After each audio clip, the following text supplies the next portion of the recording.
Alright, Gemini or Gemini cross watcher, I wanted to do a bonus for you because I did the message for you yesterday about Black Velvet. I was picking up on that song, and I guess this is more of an extended because I'm getting a little bit more. But anyway, I went to post the video last night and it took forever to upload. It kept saying checking, checking, checking. I'm like, what are you checking for? You check any longer? I mean, what? It took I'm talking hours. I fell asleep because it was checking so long. So I'm like, okay, whatever. So I thought I was just gonna have to redo it anyway. And here we are.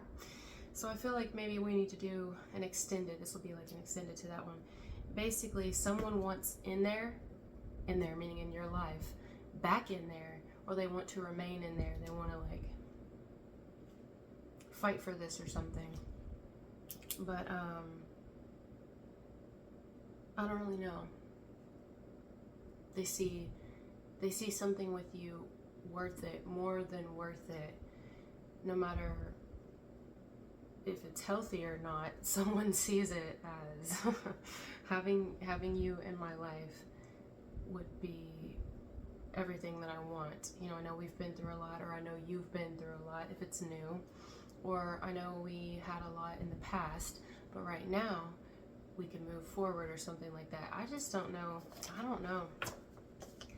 I don't really know how you feel about it. I don't know. It's just, again, going off the first video, it's like you are in a different direction. At least your focus is. Your focus is, for a lot of you, I guess whoever's going to resonate with this, your focus is not on love, or not on love with this person, or not on continually rehashing, you know what I mean, seeing what's going to happen. It's like, are you getting tired of it? Are you getting tired of the dating scene? Are you getting tired of the marriage scene? I mean, that's kind of the vibe here, is it's like whoever I'm picking up on, Gemini or Gemini cross watcher, is kind of at like what you would call a wit's end with it. Not like you're letting it get to you too much, but okay, basically, Muji, you know, Muji Baba, he says something that I like. It sticks with me. He says, you need nothing to be happy, you need something to be sad. Doesn't that just make so much sense? It's like, I'm fine like on my own, or I could be fine on my own, but when I'm connected to you, it's like, you know, but meanwhile, they're just so, it almost feels like infatuated with you. It's like someone's infatuated with you. A new person, a current person, or someone wanting back in, infatuated with keeping you, fighting for this continually, I don't know, or getting you back in the dating pool, getting you back in the ring, and them being the one that you choose if it's new. And I just don't know. It feels like you're kind of like,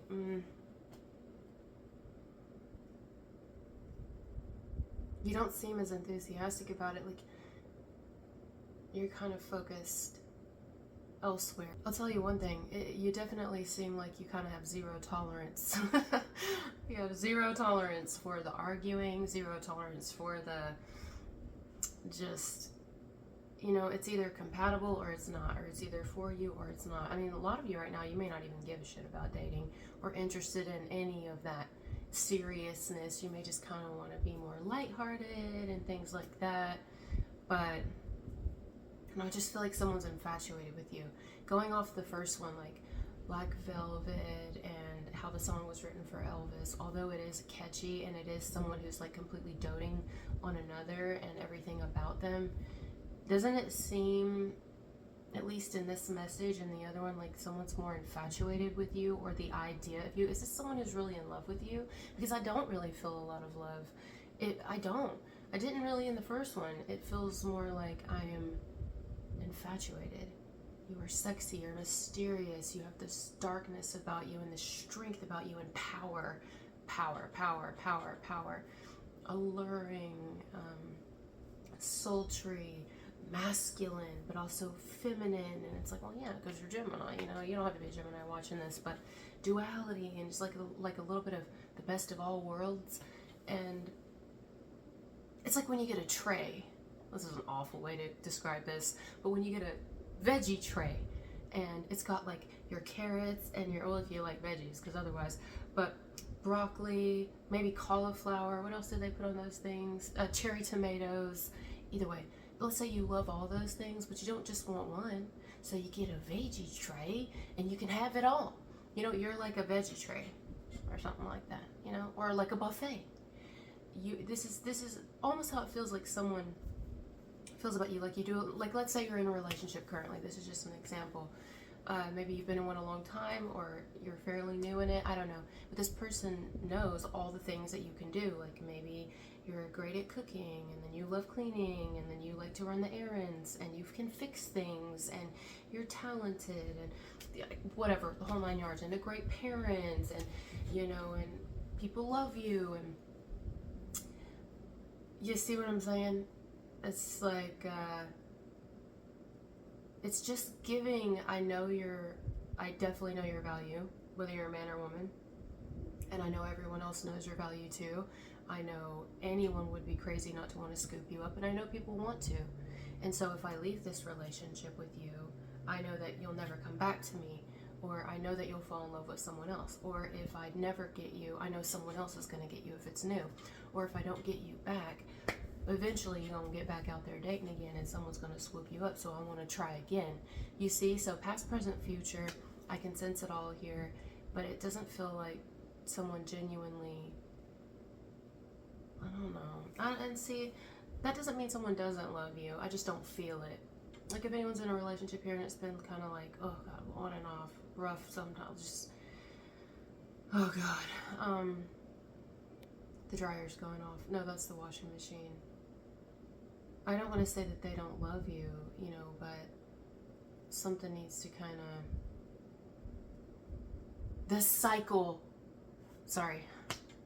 I'm like, okay, why did I hear the washing machine? Because I know that's not a coincidence, is it? The cycle came to an end. It's over, so it's time to put it in the dryer. Some sort of change is going to have to happen here. With, you know, maybe you're thinking something's gonna have to happen with this person, because it can't be me doing all the changing. It can't be me, you know, on this certain path and then someone kind of like weighing me down over here, you know. And if you're just like single as a Pringle here, and you're not talking to anyone, I'm telling you, this is someone who's got their eyes on you. Whether it is an ex or it's someone completely new, they want to pull you into that. Meaning like back into dating, back into getting back on the scene and like opening your heart again. But you're like, I just don't feel like you're making it easy on somebody over here, you know what I mean? Like, that doesn't mean you can't talk. I mean, maybe you don't, but that doesn't mean you can't, and that you're not, and that you won't, and that you can't, you know. But it feels very like lackluster on one side. It feels like you would be very unsatisfied ultimately. Like, that's how I feel. I feel like someone here is unsatisfied deep down at the core, or would be if they were to be with whoever this is. And not because they're a bad person, I don't know this person, and not, but they see you as this black velvet and this, and yes, that's nice and it's flattering and it's you know, all the things, but where's the heart in it? Like, really? Let's say someone loves you because you've had their child or children, not just because, but let's just throw that out there. But you're even more than a mom, or you're more than a dad, you know? Or let's say they love you because you're a parent in general, and they're like, I just love that, but it's like, okay, that's great, but there's so many other aspects of me, and they're like, yeah, I know, I see all the aspects of you, I love everything about you, but it's like, I don't know, it just doesn't, why doesn't it not feel real to me? It just doesn't, something about this doesn't feel real. It's almost like when someone, like, oh my God, I wrote it down. I was watching a movie last night. It's called Speak No Evil. I'm so glad all of this is coming to me right now. Okay, we're good on time. I wrote it down because it really stood out to me. Where is it? Oh, come on.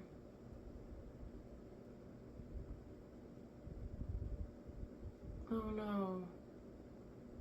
Oh, okay. So in the movie Speak No Evil, there's a couple, and there's like a scene where they're fighting in this bedroom. They're like staying in a guest room at these people's house that they just met that are actually crazy.